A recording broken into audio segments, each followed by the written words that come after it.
Good morning, Nigeria, and welcome to Dominion Sport, where the stories don't just happen, they move you. This morning, Africa is still celebrating progress.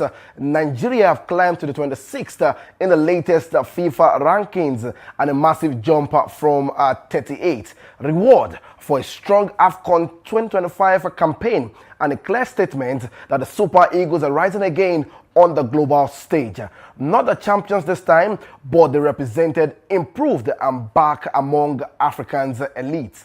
From the continental pride to club football, on Jersey, Europe is calling again. It is a massive UEFA Champions League match day with heavyweight clashes lighting up the night. Real Madrid, Bayern Munich, Arsenal, Barcelona, Liverpool, Paris Saint-Germain, Napoli, all in action tonight, all with something to prove. Qualification battles tightening and pressure mount. Definitely back home, the MPFL continues to improve proper football stories. We reviewed yesterday's MPFL result when momentum shifted and the table felt another shake. And definitely across Europe, the top leagues, it's about survival, dominance, and ambition. We break down yesterday's Premier League result for you. We're checking on the Serie A, the La Liga, where the title race remains tense and unforgiving. And definitely away from football, we'll be looking at the stoplight right there in Australian Open in Melbourne. And Intensive is rising top seed, pushing forward underdogs and announcing themselves on the Grand Slam of things. This is speed.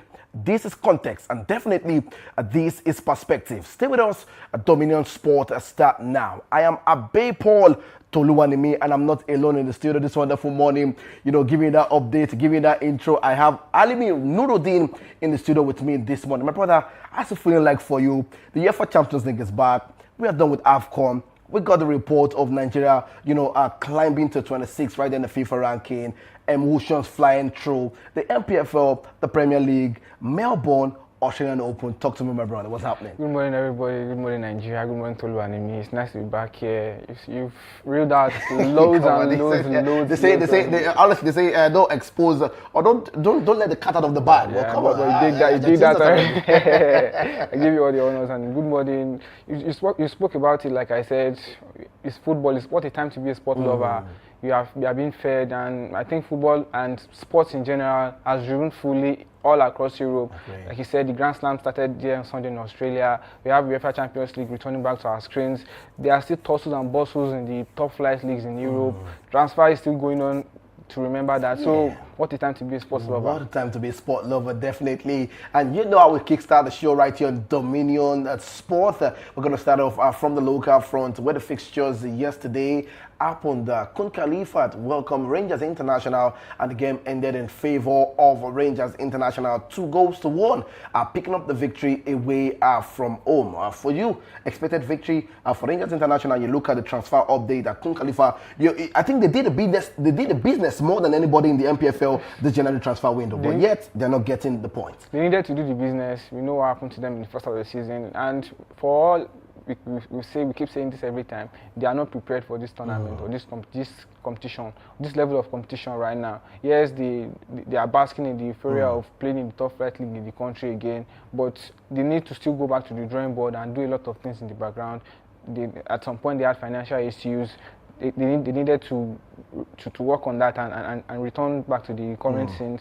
Now, in the winter transfer window, they let go the coaching staff, they brought in loads of players, and this is the second game on the bounce since the resumption of the league, and they are still yet to have any point on the board. So that's worrying times for Kun Khalifat, the fans, and the players of the club right now. All right, let's take it dive straight into Warri Wolves against Katsina United. The game ended in favor of Warri Wolves, 2-0, picking up the victory and shaking up the table right there in the MPFL.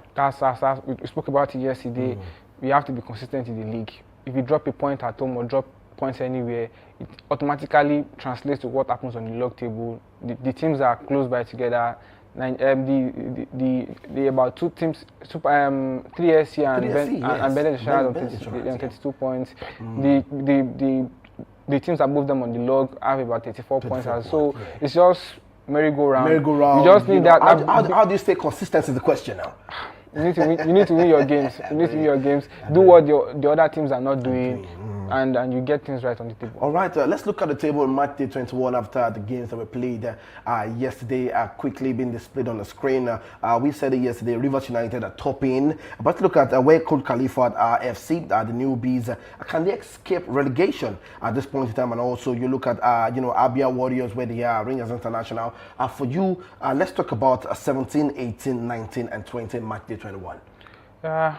We've seen results, we've seen what happened. They've had the chance to rejig the team for all the teams, and Kun Khalifa don't seem like they are ready for the revamp they need to get out of the relegation battle. They need players, they need more quality players to prosecute league games, and for the teams that are top of the table, they still know the continental tickets is still up for grabs, and even there might still be changes at the top of the log. Like I said, it takes one mistake from the team to get it wrong, and that's the nature of the Nigerian Premier League. Yesterday we saw that again. Warri Wolves, like you said, they pushed up the table, of play, and for you mentioned the chasing pack, like I see Abia Warriors. They are the closest to Rivers United, and they showed that over the weekend. They got a victory away. So if you can stay consistent, there are still many changes we should expect from this. And 17, 18, 19, 20 right now, Plateau United, they are 18 points. So they need more victories, and Bingo Otobote seems like the man to get them the job. That will push them out of the table. Kano Pillars, they couldn't replicate their victory from home, and they lost at home. So that's worrying times for them as well. And Kun Khalifa, I don't think they're escaping relegation right now. Okay, talking about Gbenga Ogunbote, the Oracle, let's listen to him and let's see what he has to say after the victory over the weekend. We'll be back to talk more right here on Dominion Sports.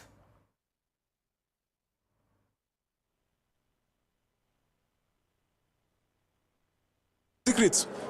What happened? What led to the turnaround, please? Well, there is no much secret about it. It's just about changing the mentality of the players. Giving them the confidence that they can do it. You can see that even if you bring the best legs in the world, it's a gradual process when you talk about invigorating them into the team. So we're still making use of the same players, but with different mentality and attitude. You see, believing in themselves that it's possible to do it right. All right, what cue can you take, from what Gbenga Ogunbote just said there? The mentality has to shift for the players if they're to escape relegations. You can bring in new set of players, you can bring in the Messi, the Ronaldo, but what changes for them is the mentality. You said the word right there. You need to keep momentum, build gradually. It's not an overnight job. They have 4 points on the board right now. They are going away. Their focus needs to shift onto the next game. It's all about the next game for them now. They need to get it right in each and every of those games to the end of the season. And he knows his onions. It's not a rookie. It's one of the names that have been around for a while. So very good for Plateau United. Now they have a man that knows what he wants to do, and given the right personnel to prosecute the ideas in his head, it looks like the man to get them out of the relegation battle right now and push them up high on the table. All right, let's move away from the local stories. Let's talk about the rise for Nigeria, 26th in the FIFA ranking after stronger AFCON 2025. The January 2026 FIFA Men's World Ranking rewarded African top teams after Morocco hosted African nations. Senegal won their second title with an 1-0 extra time victory over host Morocco, climbing to a record 12th globally, while Morocco hit an all-time high of 8 despite the final outbreak and a missed penalty that sparked protest. Nigeria secured third place by beating Egypt 4 goals to 2 on penalties, earning $2.5 million and limping into Africa's top 3 at the 26th overall, as fans celebrated the climb from 38 as a major success. Nuruddin, for you, fantastic feat, for the Super Eagles of Nigeria. Fantastic feat, but I don't pay minds to the rankings because they are not useful up until when it's time for World Cup qualifiers. So right now, it's just paparazzi, and after the World Cup, there'll still be changes. It's a monthly thing, and right now, like I said, it's not all that important right now for the image of the country. It's just good for the image of the country. Okay, we rose, we beat our oppositions, we won our games at the AFCON, and definitely it has to push you up on the rankings. But for the rewards that come with it, it's only when we are playing qualifiers for the ranking for the ports, that's when I think the Super Eagles should work towards. And the yeah. next World Cup, they're not going to be participating there. So definitely there might be a drop at the end of the day. They're definitely going to be dropped. And for Morocco, they consolidated on their victory. They're the top team before. They are fit at the last World Cup, getting to the semi-finals, really helped their cause. It pushed them up the table. There were sometimes in the top 10 or top 10, so they dropped down and now they're 8. They are 8. Very good for them. It's football. It's football. When you get the things done on the pitch, one of the rewards or one of the perks that come with it is the bragging rights to say, okay, you're sitting with European giants at top of the FIFA rankings. That's the world governing body, so good for them. For Senegal, they still maintain their position as second, 12th, and good for them as well. They have the title, a very, very huge boost for them going to the World Cup, and very good for them. Their coach apologized. I think we're going to get to that. Yeah, we'll definitely get to that. But before that, let's look at the FIFA World Ranking also. Before we move straight to the prize, money that already that we saw already from CAF. But there you have it, the FIFA World Ranking. You have Spain, you have Argentina, France, England, Brazil, Portugal, the Netherlands, Morocco sitting 8, Belgium, Germany. There was a time that Belgium was sitting among the top first, second, and third. There you have it, 11, Croatia, Senegal, Italy. Are you surprised of this ranking? Are you surprised? No, it's relative to what happens on the pitch of play. These teams need to still perform no matter where you're sitting, and it's not an automatic guarantee that they are playing the best football on the world right now, on the continent right now. So it's just rankings, like I said, just like awards. They are ceremonial. They're just things to add to for fans to look forward to. You don't really play in the minds of the players that participate in this competition. All right, let's move away from the FIFA World Ranking and let's talk about the prize money that CAF has said. Come on, if your reward for playing good football, definitely you should earn it in the bag. There you have it, $10 million. For the champions. The runner-up is going to end $4 million, and also the Super Eagles are basking on 2.5. And there you have it. For the AFCON, and also an upgrade for you. It is an encouragement to enjoy good football, and also maybe if you have a son, maybe you could play football. In this part of the world, for us, based on the allegations and all that are happening in our football scene, I don't think a lot of people are looking forward to it. We don't have the right infrastructures. If this money is being pumped directly into the key infrastructures that promote football in the nation, maybe we'll get more people to push themselves towards. Because these teams that are there in the world, it's not. They didn't get there in a day. They moved from a level of football and they progressed over time.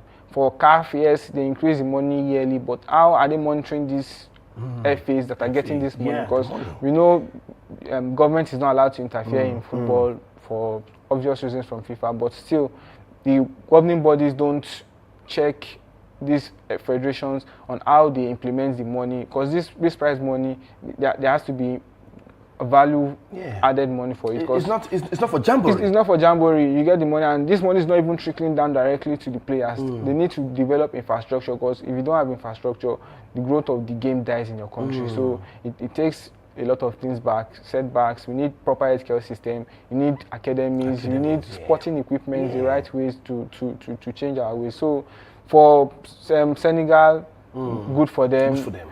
We see what pumping money into FA, into your federation, into your football. You see what it does for them. And the likes of pioneer like Mane, Koulibaly, encouraging players and giving them incentives to try and push a career in football. So coupled with that and the efforts of the FA, we're going to see more and more improvements in football. And definitely for Morocco also, you look at what they have done, in the last 2 to 5 years, improvement with their facilities, you look at the development of their players. So definitely, I think I'm going to point to you saying this money should be, used properly. Yes, that's the right way to spend the money. And for Morocco or the Moroccans, even though we have talks of them getting efforts from Arab countries to develop their football, it's still being implemented well, because this is not the only competition they'll be hosting this year. A plethora of competitions have been assigned to Morocco. Definitely, even the WAFCON is still going to be hosted in Morocco. The next AFCON is going to be in Morocco. The World Cup already is going to them already for 20. So for a lot of things for them, and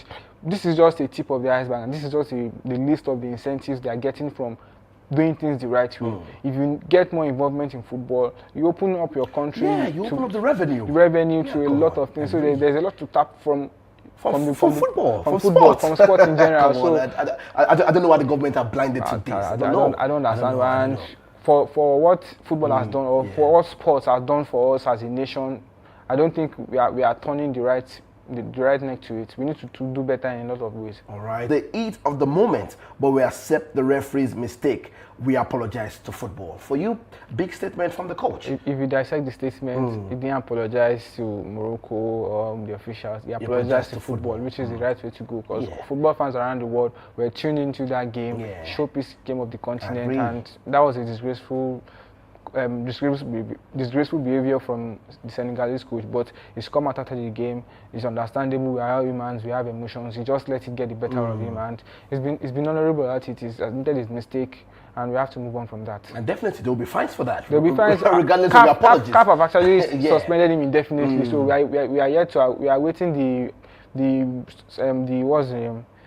the report of what they will go with, because definitely currently he's going to appeal, and they'll give him a chance to stay his end of the deal and probably exonerate himself from the crimes or from the allegations made against him. So it's still football. CAF has suspended him indefinitely to his apologize. So over the next couple of days, we'll see what progresses from the news. Definitely, stories are going to unfold, and trust us to give you that update on the go. But before we move on to the European scene, let me inform you that you can join us right now on YouTube. Why not go straight to the comment section and drop your comment? Remember, the UEFA Champions League games that happen tonight, and definitely you stand a chance to win something on the show. So definitely want to go straight to the comment section, share, like, and subscribe. Let somebody know about Dominion Sport on Dominion Television. All right, it's time to talk European football. The Premier League actions happened yesterday. Brighton of Albion welcomed a big game to look out for yesterday. Before that, let's look at the log of the table. Arsenal are topping right there with 7 points amidst Manchester City and Aston Villa, who are yet to pick up a point in consecutive games. And also, you look at Liverpool, you look at Manchester United, where they are fifth. Look at Chelsea, Brentford, you look at Newcastle, Sunderland, and Everton. Let's start off with the log of the table quick. These three, are you seeing Liverpool stay hunting, or how do you look at Arsenal, Manchester City, and Aston Villa? For me, the chasing pack is just City and Villa. Arsenal have a game against United this weekend. They are 7 points clear of the table right now. They won United once this season away from home, and they just need, like I said yesterday, at Emirates this weekend. Yeah. So that's a very big one for them. If they beat United again, very huge boost for them mentally and for their charge for the title. For City and Villa, they have 43 points. They are 7 points. That's two wins and a draw away from Arsenal. It still is achievable mathematically, but right now we all know it's all for Arsenal to lose. Their work has been cut out for them. For Liverpool, United, and Chelsea, they are chasing the last European ticket, the last two spots for European qualification. But don't forget teams like Brentford, Newcastle, Sunderland. So those teams are pushing. Yeah, and the point is not so from each other. It's just a game. You're a game away from losing your spot in your challenge. Are you surprised to see Sunderland sitting ninth on the log? No. Their performances at the beginning of the season can translate to that. They were torn in the side of many big teams, or traditionally big teams in England this season. I think they beat Chelsea. They came toe-to-toe with Liverpool. They drew City. So they've had the results to back up their. That's why I said for the chasing pack, it's just for City and Villa for the title. But the race for the last two spots, we don't know if England will still get the fifth automatic spot this season. Depends on what happens at the end of the season. But there are still two spots. United have 35 points. Liverpool have 36 points. They need to work on. It's all to get the 3 points. All right, let's look at quickly what's happening at the log of the table in the Premier League. Quickly, we can switch, to look at what's happening. It's a struggle for Wolverhampton Wanderers. You look at all the teams are still struggling right there at the log of it, and Wolverhampton Wanderers. I think Wolves have their relegation has been written in the stars this season. They're out of it.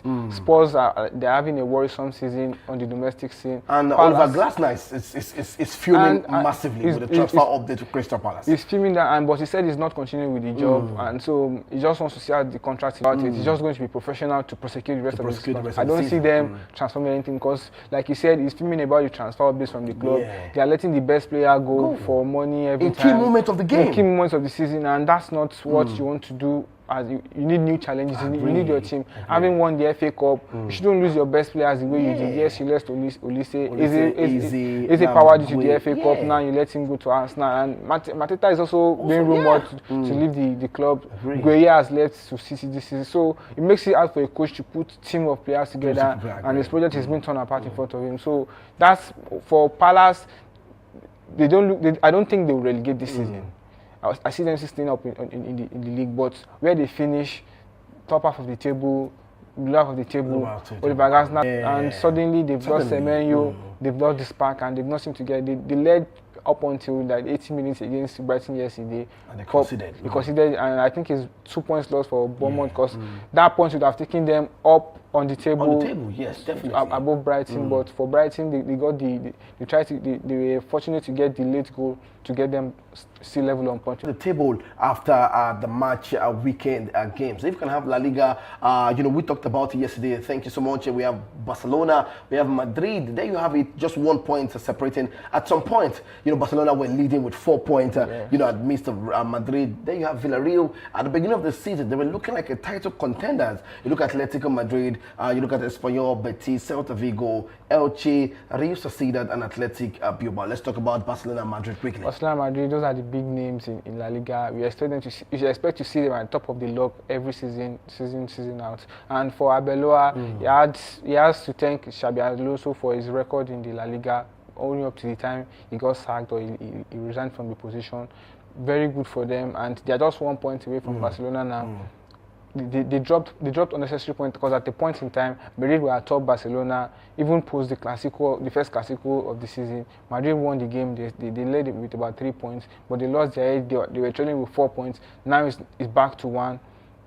It's still worrying times for them as well, because they don't seem to have galvanized that team enough to become the mental winning side. For Barcelona, they lost their unbeaten streak during the weekend they played Real Sociedad, and they lost 2-1. They tried to get back to the game, but the most dangerous time to play a team is when they just got in the goal. So they lost their concentration a bit, and they were pegged back again, and that was costly for them, because now they have to look at their back and say, oh, Madrid are 1 point away. There are no rooms for problems anymore. All right. Yesterday, games were played in also La Liga. Akwa Adams getting a brace in that game. For you, is bringing back the momentum from the AFCON, and also, leaving it late for Sevilla to pick up a point yesterday quickly. For Akwa Adams, he just resumed where he stopped. That was one of the things that got him the call up to the Super Eagles. His consistent performances. He was out in front of goal. His goal involvements were very high, and it was a no-brainer to leave a player like that out of the Super Eagles with the form he has. And they left the AFCON early just to meet up to play this round of games for Sevilla, he and Ejuke, and it shown the coach why. He repaid the faith in the coach for putting him back on immediately, not to diminish the form he's coming from the AFCON, because he got a goal chalked off in the third place match, and now he's gotten 2 goals, and he seems to hit the ground. He's on a purple patch right now. Yeah, I agree. A massive purple patch, for Akwa Adams. Let's look at what's happening in Serie A quickly. Serie A, Inter Milan, AC Milan, Napoli, Roma, the old ladies of Turin, Juventus, and definitely Como. It looks like a massive fight. Como are bringing on the fight. I don't know what Cesc Fabregas is doing with this team. Talk to me quickly. Yesterday I was amazed. I saw bits of the game. Lazio. Every time I scroll through to check the results of games going on right now, I see them. They've increased their lead from 1-0, 2-0, 3 away from home. And not just about the result for him. The performances are backing up. He has exciting players with him. Nico Paz is doing fantastic play. And I'm sure Madrid are putting an eye on him. Yeah, definitely to get him back. To come and infuse that into their side. At the top of the park, Inter Milan continued their charge for the title, 1-0 over the weekend. AC Milan won their game away as well. Napoli got back to winning ways. They got the victory over the weekend, and 49, 46, 43 points, 42 points, and it still shows you how neck and neck these teams are going towards the business end of the season. Great. All right, these are the updates coming through from the European scene. We have to move swiftly because of our time, because definitely we must talk about the needs, what's happening right there in Melbourne. All right, let's come back to the Champions League night of football. It's action time, and definitely you have teams playing tonight. Karaut Malte are going to welcome Club Brugge, KV. We have Bodo Glimt against Manchester City. We have FC Copenhagen against Napoli. Inter Milan against Arsenal. Olympiacos against Bayern Leverkusen. Madrid against Monaco, Sporting CP against Paris Saint-Germain, Tottenham Hotspur against Borussia Dortmund, and Villarreal against Ajax. Now, quick one for you to be part of the winners of this show. You go through 5 predictions correctly, and these are the games you must predict correctly. You're going to predict the game between Arsenal and Inter Milan and Arsenal. I take that again.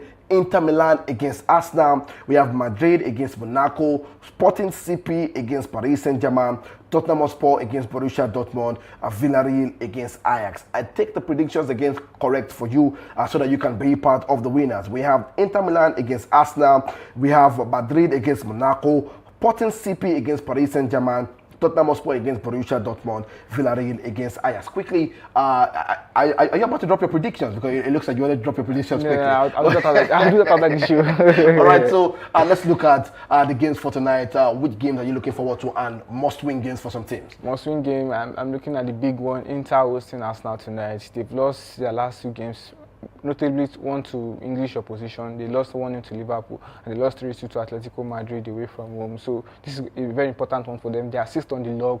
They need to push higher to cement the automatic spot in round of 16. There are 2 games to go, but Arsenal lead the pack currently with 18 points. They look like the team to beat. They are on fire right now in Europe and on domestic scene. So for Inter Milan, they know what they have to do, get the maximum points against Arsenal, and that seems like a difficult one for them, but that's a game to watch, to look forward to. Madrid hosts Monaco this night. Monaco are unbeaten in 5. After losing the opening game of the UEFA Champions League this season, they seem to get their teams back. They've won 3 and drew 2. Real Madrid they are in chase for automatic qualification, and they want to avoid what happened to them last season by going the extra mile. It kind of weakens your side and it doesn't show your dominance in the league this season. Defending champions Paris Saint-Germain, they go to Sporting Lisbon in Portugal. Sporting have not lost at home this season in the UEFA Champions League.